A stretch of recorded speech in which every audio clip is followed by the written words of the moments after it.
할렐루야, 아멘. 우리 주님께서 이 시간에 마라나타, 주를 부르는 모든 자들에게 오셔서 은혜 베풀어 주실 줄로 믿습니다. 우리 하나님의 말씀 보도록 하겠습니다. 우리 하나님의 말씀은 우리 요한계시록 22장 20절에 있는 말씀입니다. 우리 사도 요한의 믿음 두 번째 시간인데요.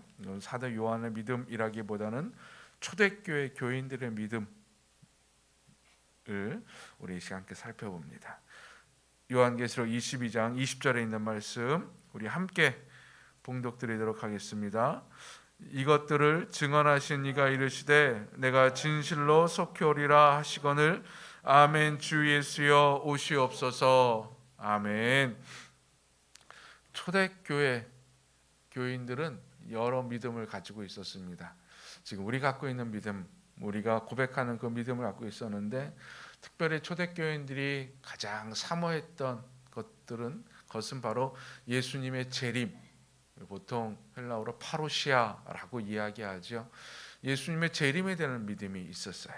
예수님께서 승천하시면서 내가 너희들이 하늘로 올려간 그 예수를 그대로 오실 것이다 라고 하는 그 약속에 있는 말씀을 믿음으로 고백하며 그 파루시아에 대한 예수님의 재림에 대한 믿음을 간직하고 있었습니다. 그래서 그들은 모여서 예배할 때마다 혹은 교인들이 서로 만나서 인사할 때마다 마라나타, 마라나타 외쳤다고 해요. 이 마라나타라고 하는 단어는 아람어입니다. 당시 이제 이스라엘 사람들이 쓰던 언어예요.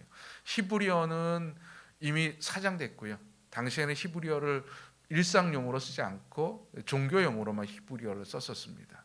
그러니까 아람어로 그들끼리 서로 이제 대화하면서 마라나타 인사를 했대요. 이 뜻은 주 예수여 어서 오시옵소서. 아멘. 주 예수여 오시옵소서. 예수님 오시옵소서라고 하는 예수님의 재림을 바라면서 예배 때마다 큰 소리를 외치면서 마라나타 하고 외치고 예배를 드리고, 또 헤어지면서 서로 인사할 때마다 마라나타, 예수님께서 오십니다. 예수님께서 오실 것입니다. 라고 이야기했다 그러죠. 그래서 보통 이 마라나타라고 하는 것은 세 가지 의미가 있대요. 예수님께서 오셨습니다. 초림, 예수님께서 오셨습니다. 또 예수님께서 지금도 우리와 여기 오셔서 우리와 함께 하십니다. 그리고 마지막에 예수님께서 재림하실 것입니다. 물론 제일 강한 것이 마지막에 예수님께서 다시 오실 것입니다 라고 하는 믿음의 고백이 바로 마라나타입니다. 이 마라나타의 믿음, 이 재림의 믿음은 2000년이 훨씬 지난 지금까지도 교회에 계속 공유되고 있지요. 이 믿음이 없다면, 또한 이것이 이루어지지 않는다면 우리는 좀 섭섭할 것 같아요. 우리는 좀 어려울 것 같아요. 근데 이 믿음은 지금까지도 유효합니다. 그래서 이 재림에 관한 믿음이 있는데요, 그냥 예수님께서 다시 오실 것입니다 라고 하는 그 믿음의 고백이 단순한 그 믿음의 고백으로 끝나는 것이 아니라 우리의 삶에 큰 영향을 미칩니다. 믿음은 그 전에 입술의 고백, 내 마음의 결단으로 끝나는 것이 아니라 삶 가운데 침투해서 삶을 바꾸어 놓고 삶을 움직이지요. 이 재림에 대한 믿음도 마찬가지입니다. 재림에 대한 믿음은 잘못된 방향으로 나가기도 해요. 우리가 흔히 종말론이라고 하는 것도 이 재림에 관한 믿음이거든요. 재림 믿음으로 말미암은 일들인데, 이 잘못된 종말론, 재림 믿음이 우리를 현실 도피자 혹은 신비주의자로 만들기도 합니다. 재림을 기다리면서 이제 이 땅은 썩었기 때문에 예수님의 재림을 기다리기 위해서는 이 땅에 세속에 물들면 안 된다고 세상과 떨어져서 산속에 숨어듭니다. 자신들만의 공동체를 만들어서 자기들만 이렇게 있습니다. 근데 재미있는 사실은 이 초대교회 때부터 이런 일이 있었어요. 예수님의 재림을 이야기하면서 산속에 숨어들거나 자기들만의 공동체를 만든 자들이 꽤 있었습니다. 이것은 기독교만이 아니라 유대교 내에서도 있었어요. 근데 진짜 하나님의 은혜와 능력은 그것이 아니라고 하는 거예요. 왜? 그것이 절대 기독교의 주류가 되질 않아요. 이스라엘 유대교도 마찬가지였습니다. 예수님이 당시에 그 하나님의 나라를 바라보면서 자기들끼리 이렇게 모였었던 공동체들이 있어요. 흔히 성경이 뭐 사해사본이라고 불려지는 성경책들이 구약 성경들이 발견이 되는데 사해사본이 그런 사람들이 이렇게 모여서 거기 살면서 성경을 필사하고 썼던 것들이에요. 근데 유대교의 주류가 되지 않았었습니다. 그래서 사라졌어요. 초대교회 때도 교회도 마찬가지고요. 지금도 마찬가지지요. 지금도 뭐 예수님의 재림을 바라보면서 혼자 기다리고 있었던, 현실을 도피하며 그저 산속에 숨어 있었던 교회 공동체들은 어떤 영향도 끼치지 못하고 오히려 사장되거나 사라지고 말지요. 또 흔히 이 재림에 대한 믿음을 잘못 간직하게 되면 자신의 삶을 부정하면서 오로지 마지막 날만 기대하게 합니다. 즉 현실의 삶에 제대로 적응하지 못하고 현실의 삶을 내어놓고 그저 그냥 예수님 오신 날만 기다리며 그냥 그 날만 고대하면서 그 날을 위해서 자신의 삶을 다 망가뜨리는 일들이 있어요. 신비주의자들입니다. 혹은 우리가 잘 알고 있는 신천지의 생활. 여러분, 신천지가 이단으로 우리 기독교에서 이단으로 이야기하는데 이거는 사회적으로도 큰 문제를 일으켰었습니다. 사회 언론들이 신천지를 많이 주목했었어요. 이거 뭐 코로나19 때문이 아니라 그 이전에도. 왜냐?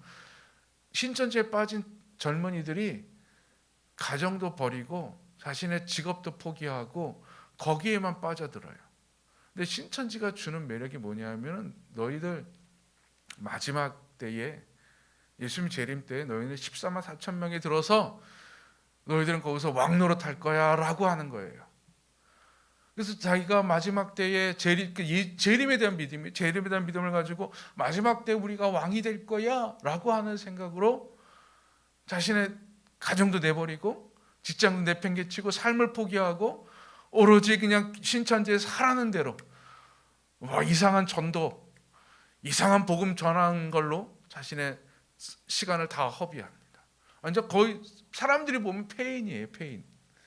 그래서 사회적으로도 문제가 되고 부모님들이 신천지 그 과천 본부 앞에서 막 데모도 하고 그런 일들이 종종 있지요. 여러분, 잘못된 재림의 믿음은 우리의 삶을 이렇게 황폐화시키기도 해요. 그래서 이 재림에 대한 믿음을 바르게 갖는 것이 중요한데 바른 재림 믿음은요 우리의 삶을 어떻게 만들어주는지 이 시간에 간단하게 한번 살펴보기를 원합니다. 첫 번째, 바른 재림의 믿음은 예수님의 약속에 대한 믿음으로 이 암울한 현실을 견뎌낼 수 있게 합니다. 도피하는 게 아니에요. 부정하는 게 아니라 견디게 합니다. 현실을. 예수에 대한 믿음은요, 그러니까 성경에 나와 있는 믿음은 크게 두 가지로 나눌 수 있습니다. 어떤 거냐? 첫 번째로는 우리의 이성으로 혹은 우리의 윤리 의식으로 받아들일 수 있고 이해할 수 있는 믿음이 있어요. 뭐 이런 거 예수님께서 하신 가르침 같은 경우, 뭐 너희들 서로 사랑하라라든지, 뭐 너희가 섬김을 받고 싶으면 그대로 너희가 대접하라라든지, 그런 것들은 우리가 충분히 우리 이성으로 윤리로 받아들일 수 있어요. 그 믿음이에요. 그렇게 받아들이는 믿음이 있어요. 또 하나의 믿음은 우리의 이성과 우리의 윤리 의식을 초월하는 믿음이 있어요. 초월의 믿음. 뭐 예수님의 성육신이라든지 부활이나 재림에 관한 것입니다. 우린 종종 그 믿음에 대한 이야기할 때 우리 이성을 초월한 부분에 대한 믿음을 진짜 믿음이라고, 진정한 믿음이라고 보통 이야기하고, 믿습니까 할 때는 보통 그것을 가지고 믿냐고 이야기하지요. 근데 이 부분이 이성을 초월해서 믿는 그 믿음은 상당히 강력합니다. 파워가 있습니다. 믿습니다 하고 뭐 강력하게 밀고 나가는 힘도 있습니다. 근데 반면에 강력하지만 또 연약해요. 뭐냐? 한번 의심이 들면, 한번 내 이성을 초월한 믿음에서 물음표가 던져지기 시작하고 좀 회색빛이 들어가기 시작하면 한없이 무너집니다. 견뎌낼 수가 없습니다. 초대교인들이 재림 믿음을 가지고 있을 때는요, 지금처럼 뭐 몇천 년 후에 오실 거야, 어떤 기한 없이 생각한 것이 아니라 금방 오실 거라고 생각했어요. 몇 년 후에 오실 거라고 생각을 했습니다. 당장 오실 거라고 하는 믿음이 아주 강했습니다. 근데 1년이 지나고 10년이 지나도 예수님께서 오시지 않아요. 재림을 안 해요. 그럼 여러분, 거기 재림을 안 하시니 거기에 뭐가 들어가겠습니까? 물음표가 들어갈 거예요. 의심이 들어갈 거예요. 그러면 한없이 무너집니다. 한없이 무너지고 망가질 거예요. 예수님께서 안 오시고 기다려도 안 오시니 물음표를 던질 수밖에 없고, 또 하나 이 상황이 그저 좋지가 않았습니다. 예수를 믿어도, 예수를 믿는다고 하면 사람들이 그냥 너 다른 종교 가지고 있구나, 그래 우리는 너의 종교를 인정할게 라고 하지 않았어요. 예수를 믿는다고 하는 것은 사회 불순분자가 되는 것이었습니다. 여러분, 이렇게 생각하시면 편해요. 우리 80년대까지만 해도 공산주의자, 나는 민주주의보다 사회주의, 공산주의가 좋습니다 그러면은 그 사회에서 매장당했죠. 빨갱이라 그랬어요. 즉 함부로 말하지 못했습니다. 꼭 그 모습이었어요. 당시에 로마 제국 내에 나는 예수를 구주로 고백합니다라고 하는 것은 불순분자였어요. 사회 파괴 분자였습니다. 그래서 사람들이 별로 안 좋아했고요. 일자리도 잃기도 했고요. 그저 예수를 믿는다는 이유로 매제를 당하기도 하고 핍박을 당하기도 하고 심지어 죽임을 당하기까지 했습니다. 특별히 이 사도 요한이 요한계시록을 쓸 때의 상황은 아주 극심한 핍박의 상황이었습니다. 근데 예수 믿는다고 이 핍박이, 이거는 지위 고하를 막론하고 누구에게나 마찬가지였어요. 노예든 자유인이든 평민이든 왕족이든 귀족이든 간에 예수를 믿으면 그 누구도 그 핍박을 피해가지 못했습니다. 왕족도 순교를 당했고요. 귀족들도 핍박을 받으면서 재산을 빼앗기고 노예로 전락하기도 했습니다. 예수 믿으면 좀 좋아야 되는데 끝이 없는 터널 같은 암흑의 터널에 갇혀서 끝이 없이 나가는 거예요. 얼마나 암울합니까? 얼마나 답답합니까? 의심도 듭니다. 왜 예수님께서 안 오실까? 근데 재림 믿음은 그 의심을 극복한 예수님의 약속이었기 때문에 내가 이 약속을 믿습니다. 이 약속은 예수님의 약속이기 때문에 이루어질 것입니다 라고 하는 재림 믿음을 가지고 암울한 현실을 견뎌냅니다. 피하지 않아요. 도망가지 않아요.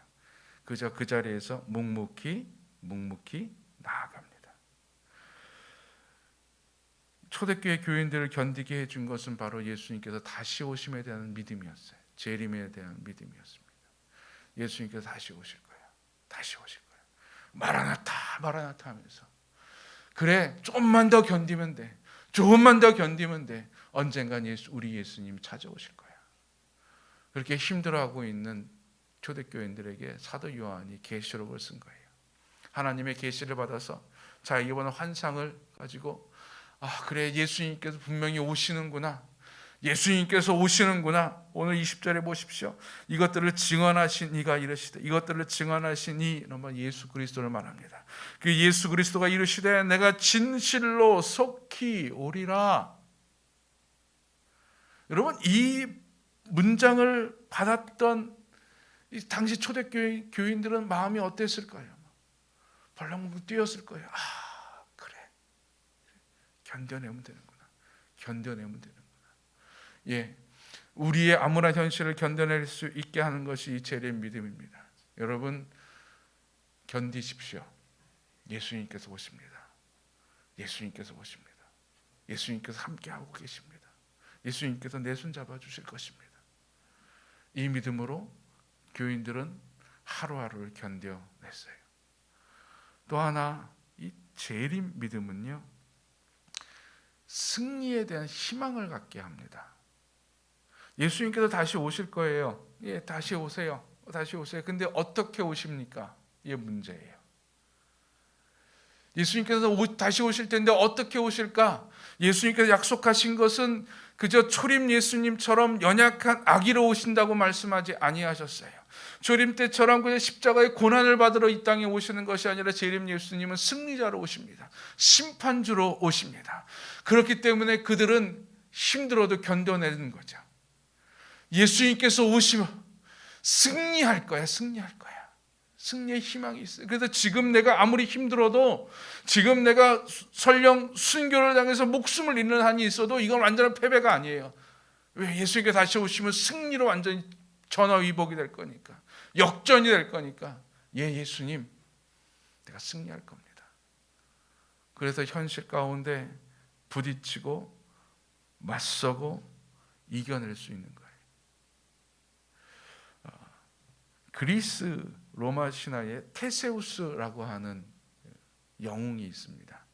이 테세우스가 이제는 아테네 왕의 아들인데, 처음에는 자기의 신분을 몰라요. 그러다가 여차저차해서 이제 아테네 왕 자기 아버지를 만나서 아버지와 함께 이제 그 지역을 여행하면서 자기가 이제 여행하면서 이제 어떤 승리를 간직하고 뭐 이겨내는 이야기인데, 가장 유명한 이야기가 이 테세우스가 그 크레타 섬에 미노타우루스라고 하는 황소 괴물과 싸워서 이기는 것이 있습니다. 아주 유명한 이야기인데, 이제 아테네 왕이었던 아이게우스 아버지에게, 아버지 제가 이제 크레타 섬에 저 미노타우루스를 죽이고 오겠습니다라고 약속을 해요.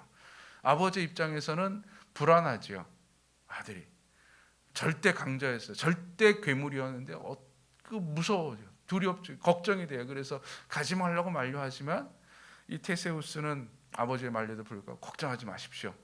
승리하고 오겠습니다. 이기고 오겠습니다. 라고 해서 출발하면서 한 가지 약속을 해요. 만약에 이제 아버지 제가 이제 갔다 올 텐데, 갔다 오는 배의 돛이 흰색이면은 내가 승리한 거고, 검정색이면은 패배한 줄로 아십시오. 패배한 겁니다. 이제 그렇게 서로 약속을 하고 이제 떠나요. 차저차저해서 테세우스가 미노타우로스를 죽이고 크레타 섬의 미로를 탈출해서 배 타고 아버지께로 옵니다. 근데 워낙 거기서 전투가 뭐 심하고 뭐 거의 탈진 직전까지 해서 급하게 오느라고 돛의 색깔을 바꾸지 못해 검정색으로 와요. 아버지는 아들이 이길 거라고 하는 그 약속에 있는 말을 믿고 기다리다가 그만 검정색 돛을 보고 절망을 합니다. 아들이 죽었구나. 그래서 거기서 뛰어내려서 죽어요. 그래서 바다에 뛰어내려 죽었는데, 그 뛰어내린 바다가 에게해라고 합니다. 그 아버지 아이게우스 이름을 따서. 그런 그리스 로마 신화가 있어요. 다시 올 건 알았어요. 다시 온다고 하는 기대는 있었어요. 근데 승리에 대한 희망이 없었던 거지요. 그러니 그냥 앞에 있는 현실을 보고 자기 눈에 보이는 것을 보고 그냥 포기하고 절망해 버립니다. 반대로 다른 게 있는데요. 여러분 그 어벤져스라고 하는 요즘 몇 년 된 영화가 있습니다. 뭐 히어로들이 지구를 구하는 이야기인데요. 그 마지막에 타노스라고 하는 전 우주적인 최대 악당이 와요. 뭐 이거는 뭐 당시에 초능력을 가진 어벤져스들이 막 함께 대결을 해도 승리를 못해요. 이겨내지를 못해요. 그만큼 강력해요. 이 타노스라고 하는 악당은요, 전 우주의 생명의 반을 죽이려고 합니다. 반을 없애려고 해요. 그래서 뭐 인피니트 스톤이라고 하는 돌들, 힘 있는 돌들을 이렇게 구하는데, 거기에 보면은 초능력자 중에 하나인 닥터 스트레인지가 있어요. 타임스톤이라는 걸 가지고 있는데, 이 타임스톤이 뭐 하는 거냐면은 미래를 이렇게 볼 수 있는 거예요.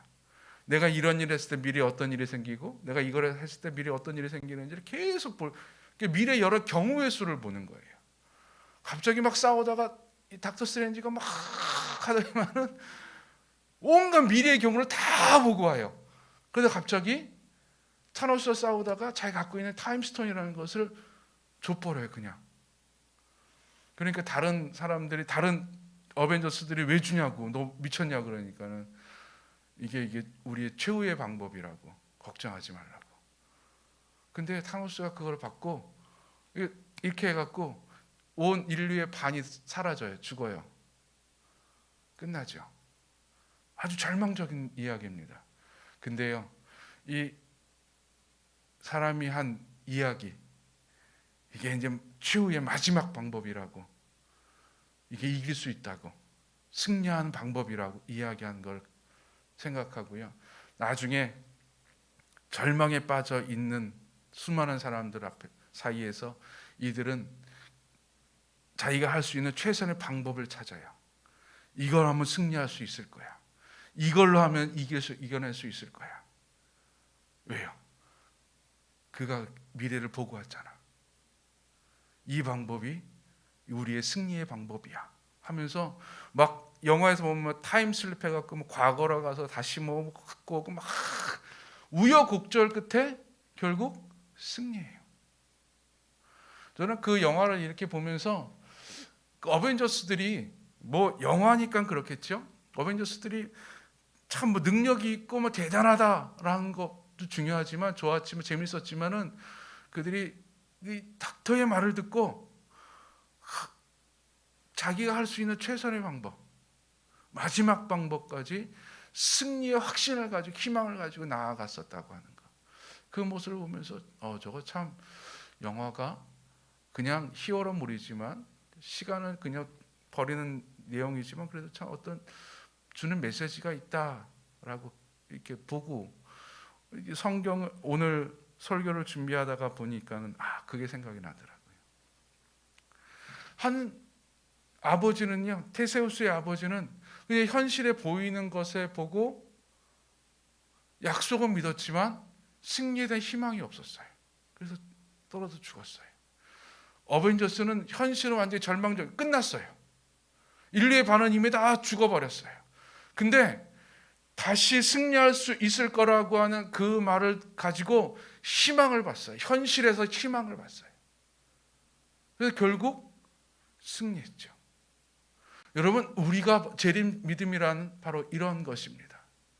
예수님께서 승리자로 이 땅에 오실 것이라고 하는 그 말을 믿고 그 말을 의지해서 내 눈에 보이는 현실, 지금 무너져 있고 절망적이고 핍박받고 고난당하고 있는 이 현실 가운데 희망을 보는 거예요. 승리의 희망을 간직하는 거예요. 그래서 초대교회 교인들이 순교를 당하면서도 패배의식으로 순교하지 않았어요. 초대교인들이 핍박을 받으면서도 이제 끝났구나, 우리는 졌구나, 우리는 이제 절망적이구나 라고 생각하지 않았어요. 왜요? 예수님께서 오시면 우리 승리할 거니까. 예수님께서 승리자로 오실 것이니, 예수님께서 이 땅에 심판주로 오실 것이니 우리는 마침내 승리할 거야. 지금은 질지라도 나는 승리할 거야 라고 하는 것이죠. 여러분, 우리에게 이 믿음이 있어야 될 줄로 믿습니다. 주 예수님께서 오시는 날 우리는 승리할 것입니다. 그래서 지금 현실을 견뎌내는 것이고요, 이 암울한 현실에서 희망을 보는 거예요. 승리의 희망을 보는 겁니다. 그 희망을 향해 한 걸음 한 걸음 나아가는 우리가 될 수 있기를 주의 이름으로 간절히 축원드립니다. 끝까지 복음이 전해질 때까지 증인된 삶을 결코 쉬지 않을